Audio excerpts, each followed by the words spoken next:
Xin chào mọi người, chào mừng mọi người đã quay lại với cả channel của mình. Hôm nay mình quay lại để nói về một chủ đề mà mình đặc biệt quan tâm. Đó là bình đẳng giới, là thế nào để làm một người phụ nữ vừa nữ tính, vừa thành công, có sự nghiệp và tham vọng. Mình đặc biệt quan tâm đến chủ đề này vì mình rất là ngưỡng mộ những người phụ nữ Việt Nam như mẹ mình.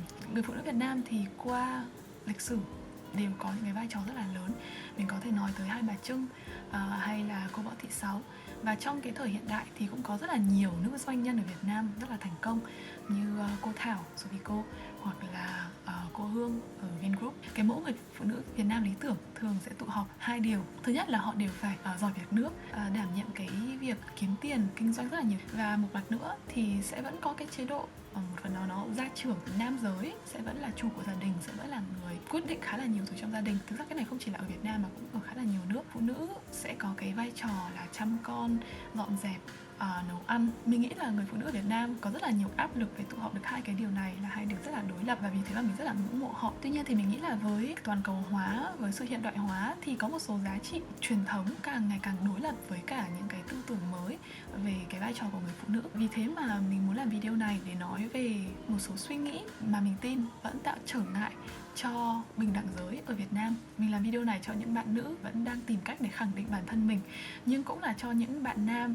để nghĩ lại về cái vị trí của người mẹ, người chị, những người bạn mình. Vì mình tin rằng là cái sự bình đẳng giới nó sẽ chỉ có thể đạt được bởi cái sự cố gắng của cả nam cả nữ. Bắt đầu thôi. Điều thứ nhất mình không đồng ý là những câu nói phụ nữ phải biết nấu ăn, phụ nữ phải làm việc nhà. Nhưng cái câu nói này thì nó sẽ có hai hệ quả. Hệ quả thứ nhất là khi mà mình nói rằng là người phụ nữ phải làm một cái gì đó thì đó là cái nhiệm vụ của họ, đấy là một cái hiển nhiên. Và khi mà một cái gì đó hiển nhiên thì mình sẽ thiếu cái sự công nhận và cái sự tôn trọng cho cái sự cố gắng của người phụ nữ. Chúng ta đừng quên là nhất là ở Việt Nam thì phụ nữ vẫn đi làm nhiều khi khá là muộn, 7 đến 8 giờ, và sau đó họ về, họ lại phải nấu ăn, phải dọn dẹp, phải chăm con. Và tất cả những cái thời gian mà họ đang làm những việc đó là cái thời gian mà họ đang không nghỉ ngơi, họ đang không đi chơi với bạn bè, họ đang không đi nhậu. Vậy thì mình nghĩ là khi mà mình bỏ cái câu phải làm đấy đi thì sẽ có một cái sự công nhận tốt hơn cho cái sự cố gắng của người phụ nữ. Cái thứ hai là khi mình nói là phụ nữ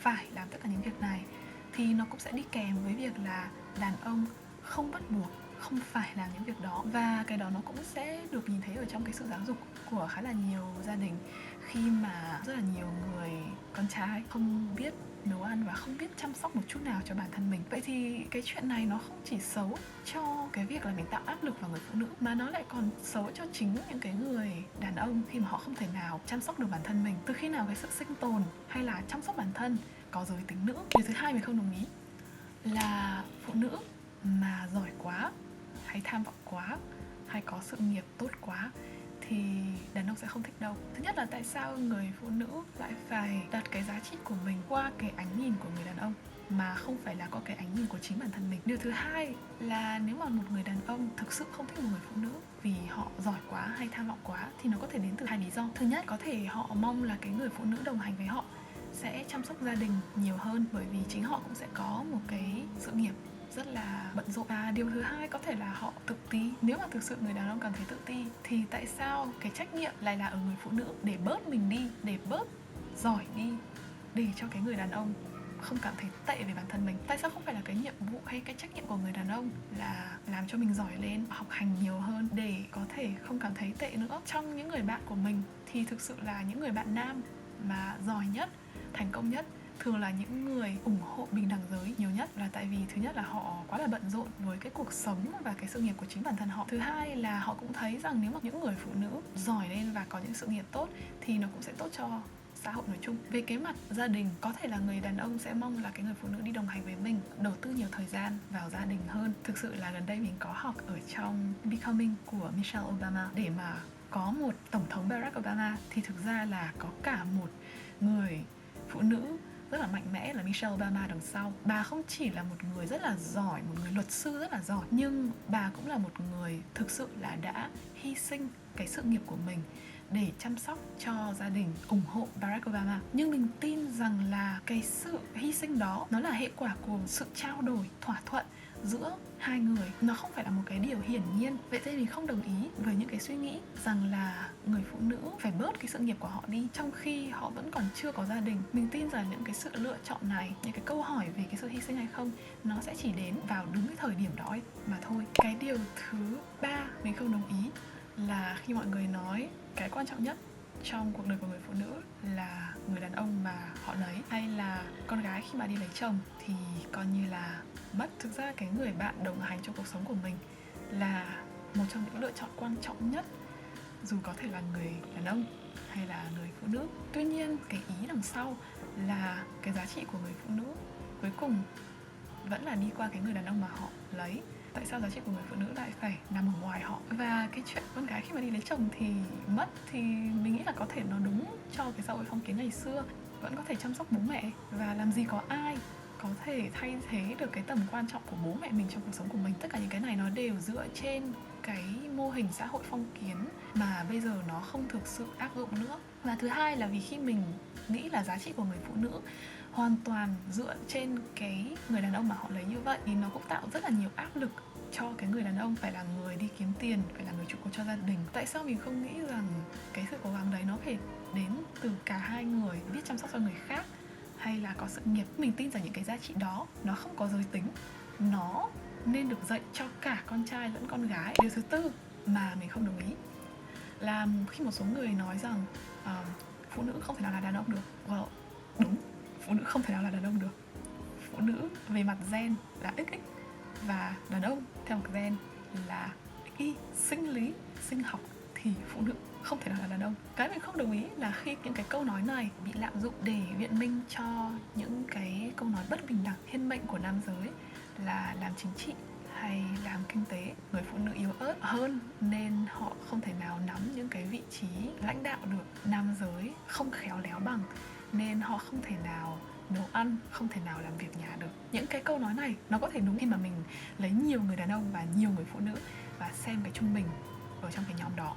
Chính những cái trung bình này lại được dựng lên bởi cái sự giáo dục và cái mô hình xã hội bây giờ. Cái việc mình nhìn thấy nhiều người nam giới ở trong những vị trí lãnh đạo ở trong các công ty, các nhà nước cũng chính là hệ quả của một cái mô hình xã hội bao nhiêu năm nay rồi. Vậy nên khi mà chúng ta sử dụng cái việc đấy để biện minh cho việc là như vậy chúng ta sẽ dạy con gái ít hơn về chính trị hay dạy con trai ít hơn về chăm sóc bản thân mình, thì chúng ta lại tiếp tục cái mô hình xã hội đấy thôi. Những cái mà mình không đồng ý là khi những cái trung bình này được áp dụng để giới hạn phụ nữ hay đàn ông. Cái bình đẳng giới mà mình tin vào không phải là cái chuyện phụ nữ là đàn ông, mà cái sự bình đẳng trong cơ hội và cái sự bình đẳng trong quyền lựa chọn cái cuộc sống và cái giá trị của chính bản thân mình. Cái sự bình đẳng về lựa chọn này nó chỉ có thể xảy ra qua cái sự bình đẳng trong giáo dục giữa con gái và con trai mà thôi. Vậy thì chúng ta có thể làm gì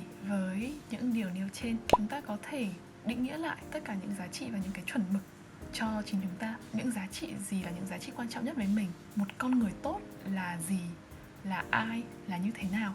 Bất chấp họ là nữ hay nam. Những cái giá trị như là sự phát triển, sự thông minh, là một người tử tế, những cái giá trị đó nó không có giới tính. Mình nên đặt ra những cái chuẩn mực mà chúng ta có thể tự đo bản thân mình để có thể đặt ra mục tiêu, mục đích cho chính bản thân mình. Xong sau đó thì chúng ta có thể tự hỏi xem nữ tính là gì, nam tính là gì, những cái mẫu người phụ nữ hay đàn ông mà chúng ta ngưỡng mộ. Và sau khi đặt ra tất cả những câu hỏi này thì chúng ta có thể tự hỏi là những cái chuẩn mực này là những chuẩn mực mà chúng ta thực sự tin vào, hay nó chỉ là những chuẩn mực mà chúng ta chưa bao giờ nghĩ đến, mà chúng ta chỉ áp dụng một cách tự động vì đó là những cái mà mình nhìn thấy nhiều nhất ở trong xã hội. Cho các bạn nữ thì nên tự hỏi xem là mình đang muốn trở thành một người phụ nữ như thế này vì mình tin vào điều đó, hay vì mình tin là đó là cái mà đàn ông sẽ thích. Câu hỏi thứ ba sẽ là mình có đang tự giới hạn bản thân mình không? Mình có đang đặt cái giá trị của mình ở ngoài mình hay không? Mình có đang theo những gì quan trọng nhất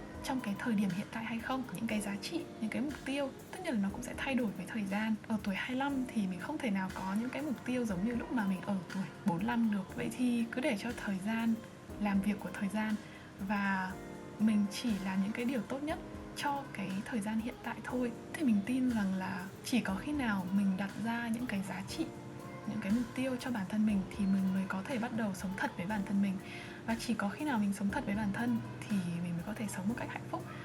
Tại vì nếu mà mình sống với những cái giá trị của mình và những cái mục tiêu của mình thì mình sẽ đỡ bị lay động bởi những cái chuyện xảy ra, những cái điều mà mọi người nói xung quanh mình. Trước kia thì thực sự mình cũng có dạng phủ nhận những cái điều mình coi là thua với những cái gì xã hội áp đặt cho người phụ nữ. Nhưng mà trong cái năm vừa rồi thì mình có suy nghĩ lại về nữ quyền và nữ tính, những gì là những điều mà mình thực sự tin vào. Bây giờ thì mình có thể vẫn thích cắm hoa vì mình rất là thích có nhà đẹp, rất thích trồng cây, nấu ăn tại vì mình thích ăn. Ngược lại thì mình vẫn tiếp tục trên cái con đường sự nghiệp của mình. Sắp tới thì mình sẽ đi làm ở một công ty tư vấn và mình sẽ hàng ngày làm 9 giờ sáng đến 9 giờ tối. Mình vẫn hoàn toàn tin vào sự độc lập. Vậy thì các bạn nghĩ gì về bình đẳng giới? Các bạn nghĩ gì về vị trí của người phụ nữ Việt Nam hoặc người phụ nữ nói chung trong xã hội? Chúng ta có thể làm như thế nào để có một thế giới bình đẳng hơn? Hãy comment tất cả ở dưới. Mình rất là mong muốn được đọc suy nghĩ của mọi người về chủ đề này. Nếu mà các bạn có ý tưởng về những cái chủ đề khác mà Kiều My có thể làm video thì các bạn có thể cũng comment ở dưới. Hãy connect với cả Kiều My trên Instagram. Cảm ơn mọi người đã xem video này và hẹn mọi người trong một video sau. Bye bye.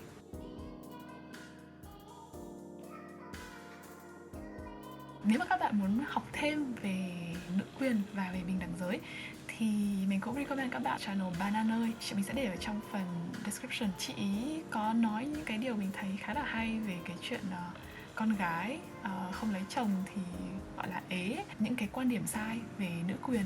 Nên là nếu mà các bạn muốn tìm hiểu thêm thì các bạn có thể check channel của chị ý.